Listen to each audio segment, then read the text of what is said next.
So this is what the locals tell me is an original state border boundary. Let's see, it says state line as resurveyed under a joint resolution passed by Indiana on the 27th of January and by Ohio on the 10th of March, 1837. That is a bit of history.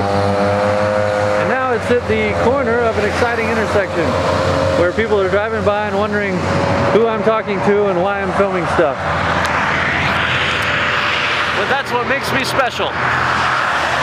Welcome to March 13th, 2010, day number 200 of Mission to America. As you can tell, my face is a lot skinnier than it used to be. Okay, so I just got done shaving this to go for the Mormon look. Oh yeah. It's gonna feel good to get rid of some of this. Okay, now this is different. Huh? Look how skinny my face just got. What do you think? Maybe I should just keep this? Originally, I wanted to Forrest Gump it all the way across the country and just let everything grow out from the hair and the face.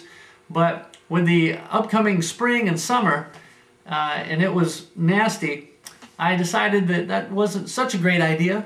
So I went ahead and trimmed it all down and I left this, but this was a lot longer, but that looked really obnoxious. So I had to bring it up, try to make it a little more presentable. So now it's the pretty face that you see here.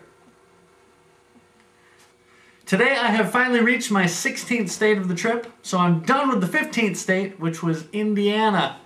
Not only that, but I've also come to the end of my first time zone. I started back in June. I've spent a whole football season in one time zone.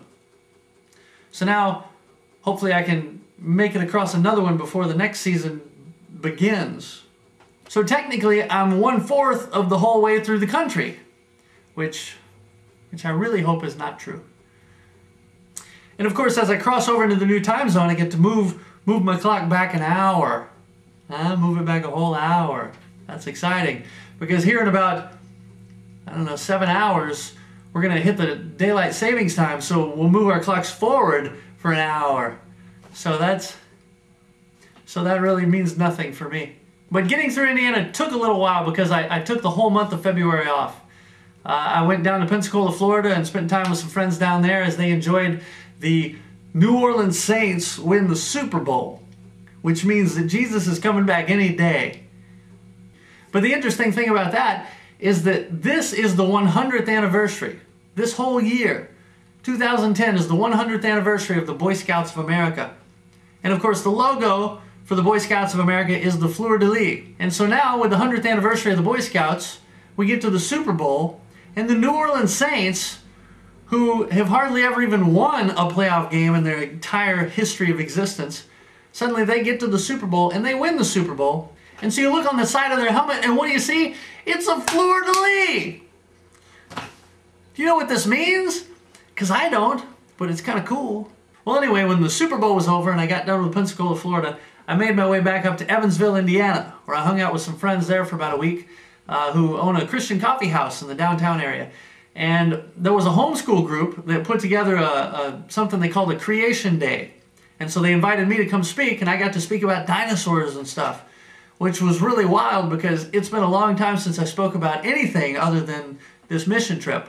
So I had actually forgot that I knew anything about anything else. But it turns out I do know stuff about other things, which is great. So the plan for now is to keep hiking west until August. Once August rolls around, hopefully I'll be as far as New Mexico. And in New Mexico, I'll be able to take off for the month of August. Because in that month, there's a staff reunion going on in a place I used to work at called Philmont Scout Ranch. And with this being the 100th anniversary of the Boy Scouts of America, I think that would be kind of cool if I could go there. And if I'm really fortunate, I can be able to put together enough money to fly to Virginia right after that to go to the National Scout Jamboree, where I actually worked on staff in 1989 when I was 2 years old. It's remarkable how they let me in like that. But I think it would be kind of cool to go there and what would this be in the 100th anniversary of the Boy Scouts of America? And me, I'm an Eagle Scout, and I'm hiking across the country, hiking with a Boy Scout backpack that I used as a kid. I'm hiking across the country and I'm preaching the gospel. But I think that would be kind of neat because the Boy Scouts is supposed to be about duty to God and duty to country. Well, I'm on a mission trip, so I'm serving God and I'm hiking across the country, so there's duty to country. So you would think that they would be kind of excited about that. Maybe they will be. We'll see. And then maybe, just maybe, I'll get to go to Canton, Ohio and watch Emmitt Smith get into the Hall of Fame. You know, that would be kind of cool. Until next time, I'm Daniel, and this has been Coast to Coast for Christ, Indiana.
Say you don't know it's necessarily so, like somebody said it once in a song.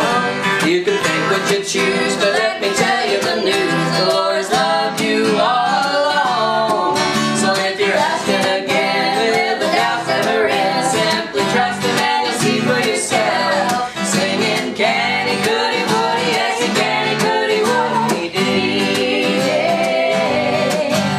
Can He save me? Could He love me? Would He take me? Did He really? Can He, could He, would He, yes He can, He could, He would, He did.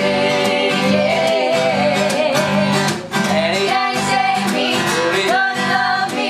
Would He take me? Did He really? Can He, could He, would He, yes He can, He could, He would. Can He, could He, would He, yes He can, He could, He would. Can He, could He, would He, yes He can, He could, He would, and He did.